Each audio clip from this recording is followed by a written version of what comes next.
Hello guys, good afternoon everyone. So sa ngayon ay ang ginagawa ko ay nagluluto ng minatamis. Minatamis? Yes. Sure ka? Okay. Okay, minatamis. Ang tawag dito sa amin ay bukayo. Ito'y kadalasan niluluto ito kung mag-undas. Yan.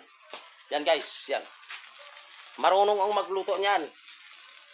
So, iwan ko kung kasi noon ay yung trabaho ng nanay na pinapanood ko yung kung paano siya magluto ng minatamis na to.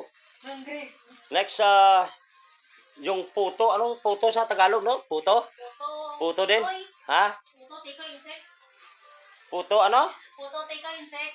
No. Ang puto yung tawag dito sa amin, yung niluluto sa dahon. So, marunong din ako magluto niyan guys. So, halos lahat na trabaho ay ito yung ginagawa ko. Sa ngayon, ito naman ang niluluto ko yung minatamis. So, napakasarap to guys. Ito yung niluluto ko dati. Sa ngayon, ay gusto kong magluto ay undas. Alam niyo naman, undas na yun. Bukas.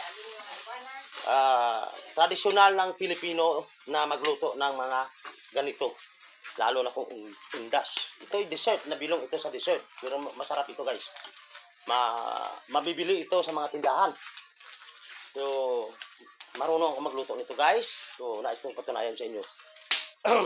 Nung high school kami, yung kapatid ko sa Canada, yan. Kung hapon ay gumagawa kami ng puto.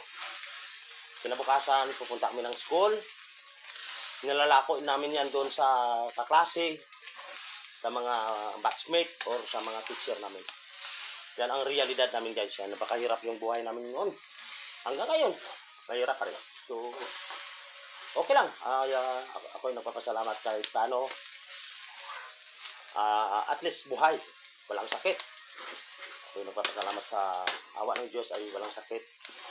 Yun lang naman. Kaya, mahirap, pero masaya. Nangatiling matibay. Nangatiling tapat sa isa't isa. So, yan guys,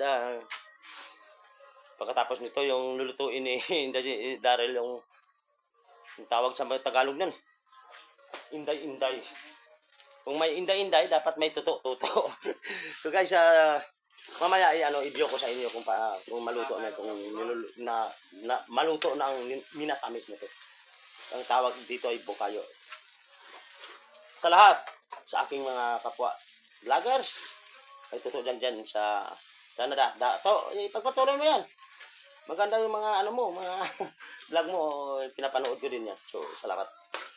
Thank you guys. Have a nice day. God bless you all. I love you. Buong mundo.